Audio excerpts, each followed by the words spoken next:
So here's the thing, guys.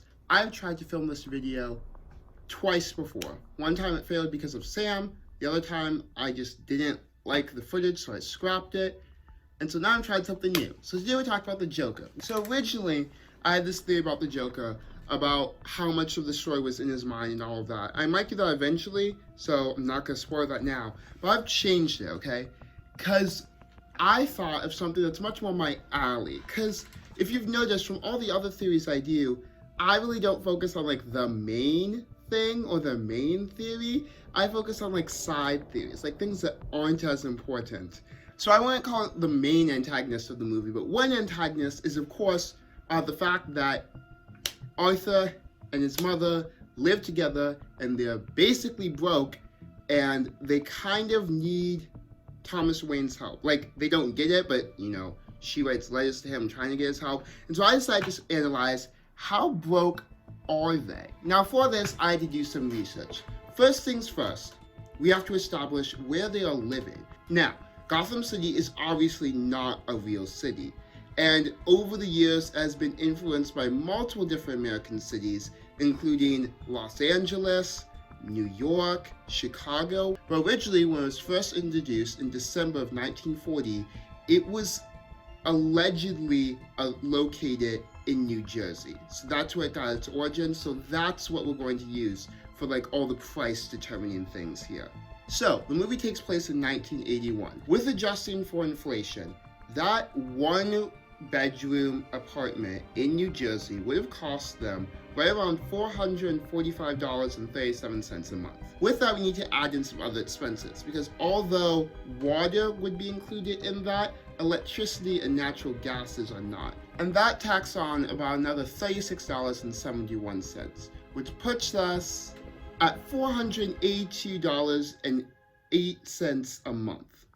Now, since it's 1981, we don't have to worry about internet. They show no signs of having access to the internet, so we're just going to leave it at this. That is what they need to pay per month, not including any food, which neither of them really eat, but we're not going to get into that. So right now, we're looking at about $480.08 per month, just to pay for rent, water, electricity, natural gas, heating.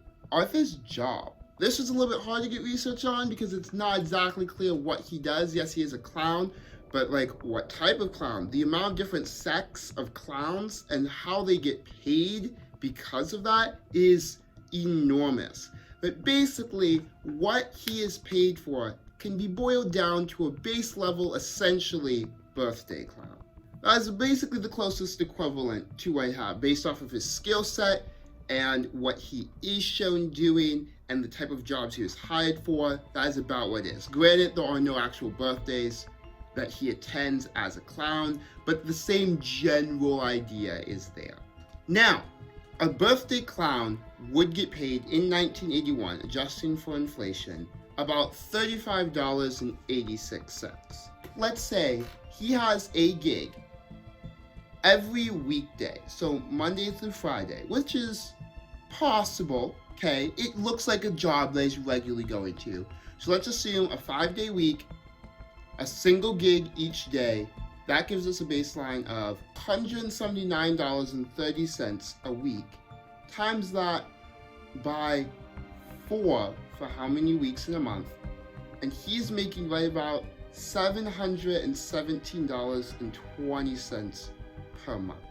Now, that is giving him a lot of grace here. That's assuming that, one, there was no cut taken by his boss, which obviously there's going to be because it's an organization.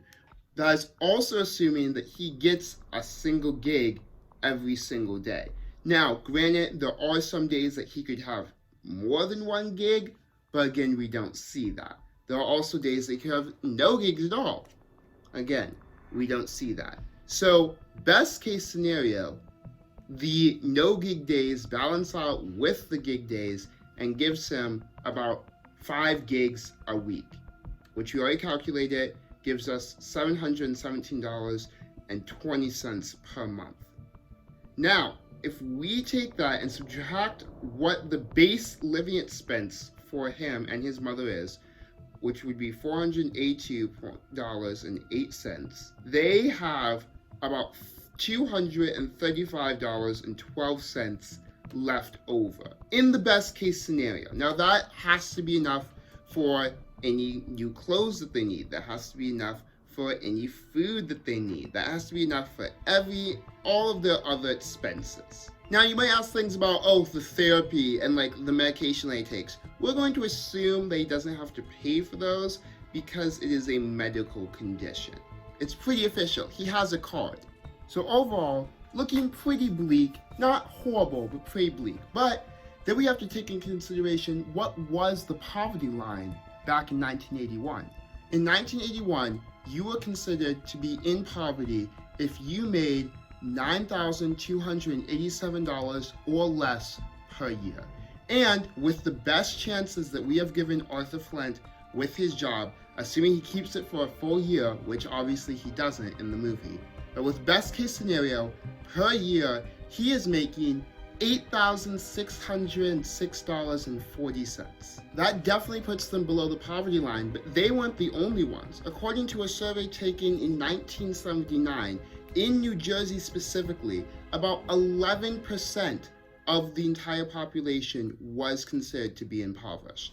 So that kind of goes with the whole idea that things are pretty trash in Gotham. If a tenth of your entire population is considered impoverished, that's pretty bad. That would explain a lot of the things that we see going on in this time. A lot of the violence, a lot of the trash, a lot of the disgustingness. It would also show why everyone sides with the clowns and tries to take down the elitists. Because in a city where a tenth of the population is considered in poverty, but then one of the 1%ers in America also lives in that same city, that's a pretty big gap. That would cause quite a lot of discontent among the citizens. But thanks guys, I really like making this theory. I'm so glad that I'm actually recording a video because this is dead week. I basically have like 4 exams this week, but I have nothing to worry about until finals week, so there we go. Thank you to Wee for texting me